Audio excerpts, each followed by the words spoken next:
The problem was only with Arteta, Aubameyang back on the up at Barça. It was a risk and Pierre-Emerick Aubameyang knew it.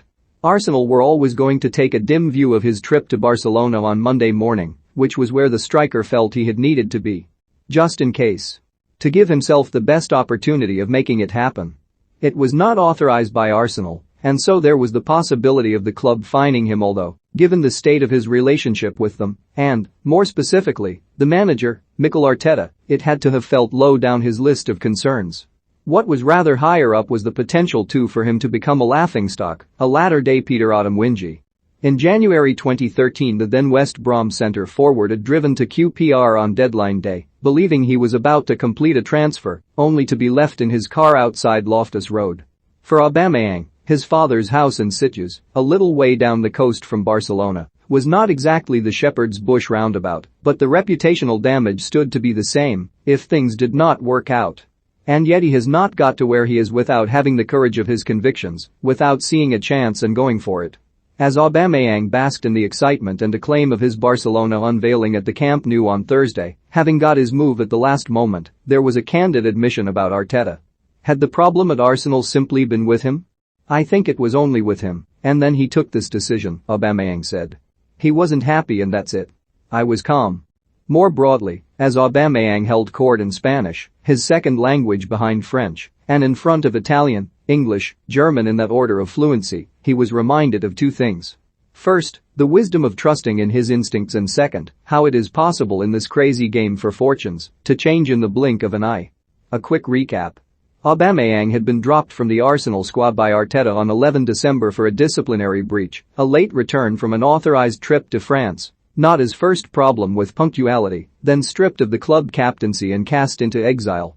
The 32-year-old went to the Africa Cup of Nations with Gabon, but he did not feature after testing positive for COVID and then being diagnosed with heart lesions.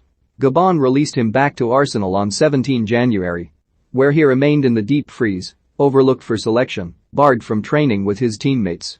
He was pushed towards a club in Saudi Arabia, but he did not want that. When Arsenal went to Dubai for their warm weather training break, he was left in London. Now Aubameyang stands at Barcelona, one of the biggest clubs in the world, with a contract until 2025, albeit with a break clause after 18 months. And the chance to prove a point to one man, in particular. I am living a dream, and I will work to stay here as long as I can, Aubameyang said. It has been a long time since I played a match, but I am clear that I am ready to play and help. I have spoken to Xavi, the manager, and he sees me as a number 9. Monday was a very long day, madness, and we signed in the last 2 minutes. I was at my dad's house, waiting for everything to be okay. In the afternoon, they called me to go and do the medical. There was a bit of stress at the end, but it was all good. What we know about Aubameyang's crimes against Arteta is that one of them came last March when he reported late for the derby against Tottenham and was dropped to the bench. Month before, Aubameyang had been reminded of his responsibilities by the club after apparently breaching COVID rules to get a tattoo. Then it all kicked off in December when he missed his flight back from France. There had been lots of muttering about how he was always late, at which point it is perhaps worth remembering the words of Thomas Tuchel, the Chelsea manager, who had Aubameyang at Borussia Dortmund. When we wanted him to be on time, we told him the meeting was 10:45 a.m. when it was 11 a.m., Tuchel said last May. He did not miss one single training session in 2 years. Maybe he arrived 5 minutes late, that can happen with him. But if he does this, he is in a hurry, he is sorry, and he has still a smile on his face. That's him, and it's hard to be really mad with the guy. He has a big heart. A bit crazy but nice crazy.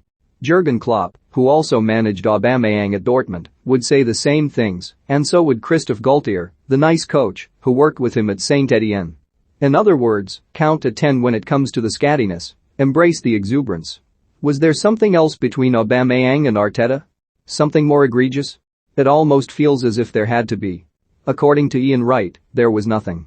The saddest thing for me was that we don't know what's happened, the former Arsenal striker said. I don't know, and I'm in touch with Aubameyang.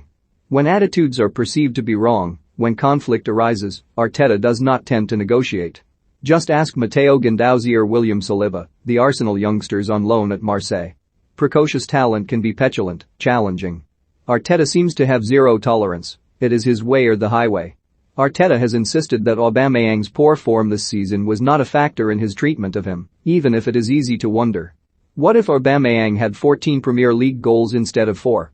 Aubameyang had no desire to leave Arsenal. Unlike some of the club's superstars from the not-too-distant past, he did not put in a transfer request.